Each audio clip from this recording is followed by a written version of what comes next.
Kami dari kelompok 4 kelas farmakoterapi 3A akan menjelaskan mengenai sediaan antidepresan agomelatin. Berikut adalah nama anggota kelompok kami. Yang pertama, kami akan menjelaskan beberapa hasil penelitian mengenai sediaan agomelatin. Yang pertama, ada penelitian dari Gorwood dan tim pada tahun 2020, yang mana subjek dalam penelitian ini adalah pasien yang sedang menjalani terapi dengan agomelatin, dan sebanyak 90,6% pasien sedang dalam kondisi major depressive disorder.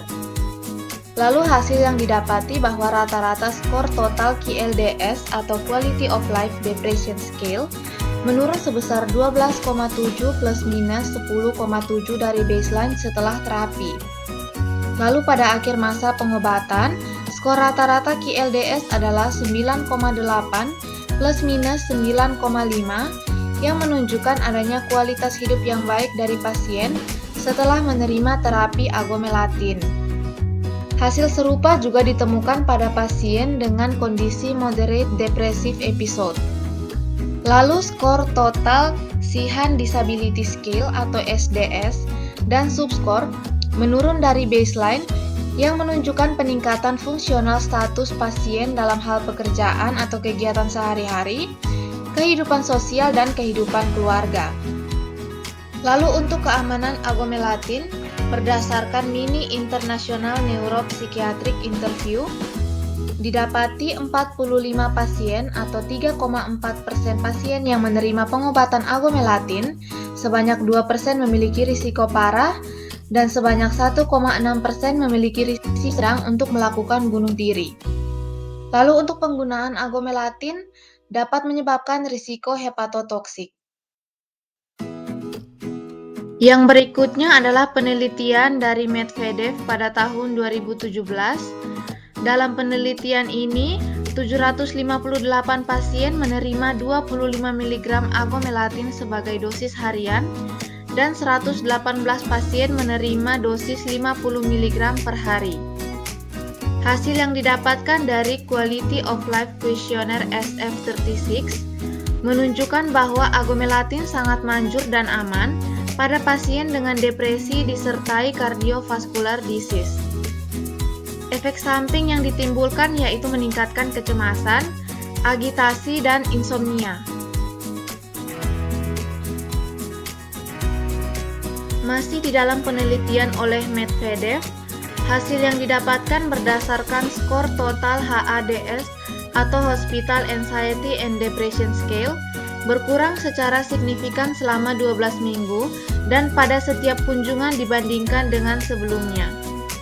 Lalu ada penurunan kecemasan yang signifikan secara statistik berdasarkan kuesioner Spielberger-Kanin pada setiap kunjungan berikutnya dibandingkan dengan kunjungan sebelumnya, dengan jumlah pasien dengan kecemasan reaktif berat menurun dari 95,9% menjadi 15% pada minggu ke-12. Lalu peningkatan efektivitas keseluruhan agomelatin diukur dengan menggunakan skala Clinical Global Impression Improvement.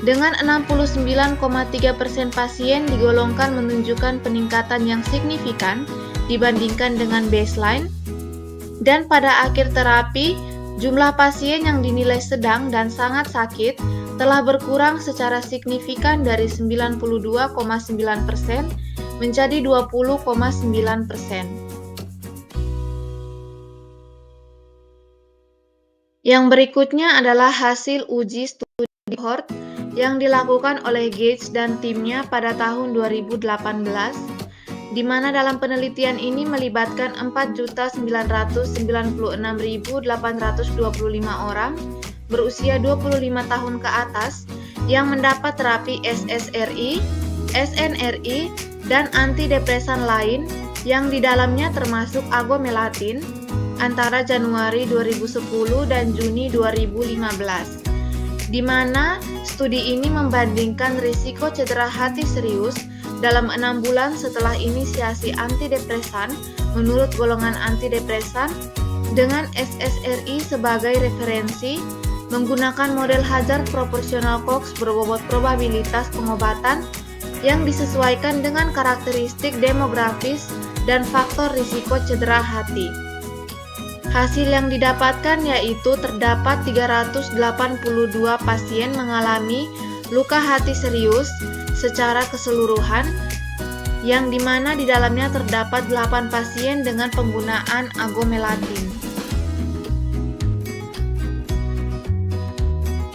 Lalu informasi penting yang perlu diperhatikan dari penggunaan agomelatin yaitu penggunaannya harus dengan pengawasan dokter. Lalu dosis obat untuk orang dewasa yaitu 25 mg sekali sehari yang dapat ditingkatkan menjadi 50 mg setelah 2 minggu penggunaan dan digunakan sebelum tidur. Lalu agomelatin dikontraindikasikan untuk pasien dengan kondisi demensia, lansia di atas 75 tahun, pasien dengan gangguan hati, dan penggunaan bersamaan dengan inhibitor CYP1A2. Lalu agomelatin memiliki interaksi dengan CYP1A2 inhibitor yang dapat meningkatkan bioavailabilitasnya, dan juga terdapat penurunan bioavailabilitas jika digunakan bersamaan dengan rifampicin. Lalu efek samping yang ditimbulkan yaitu sakit kepala, pusing, anxiety, dan juga hepatotoksik.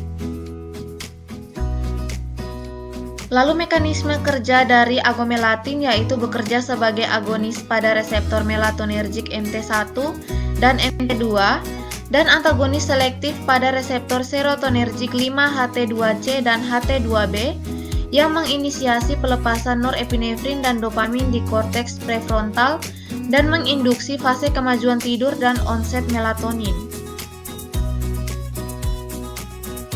Kedudukan agomelatin sendiri dalam terapi depresi yaitu merupakan antidepresan antagonis reseptor melatonergic dan reseptor 5-HT2C pertama, lalu efektif dalam pengobatan depresi berat, merupakan antidepresan pertama tanpa efek samping antihistaminergik, dan efektif mengatasi keluhan terkait tidur tanpa sedasi di siang hari.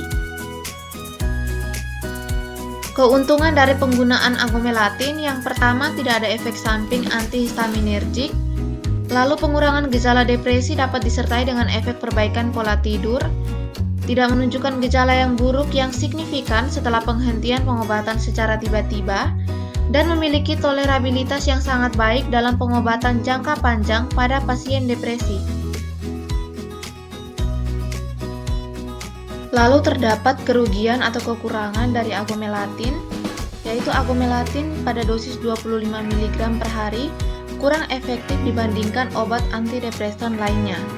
Lalu memiliki resiko hepatotoksik, kurang memberikan manfaat yang signifikan pada pasien lanjut usia, dan menimbulkan berbagai macam faktor risiko dan memiliki efek yang rendah dalam meminimalisir depresi yang dapat mengakibatkan bunuh diri.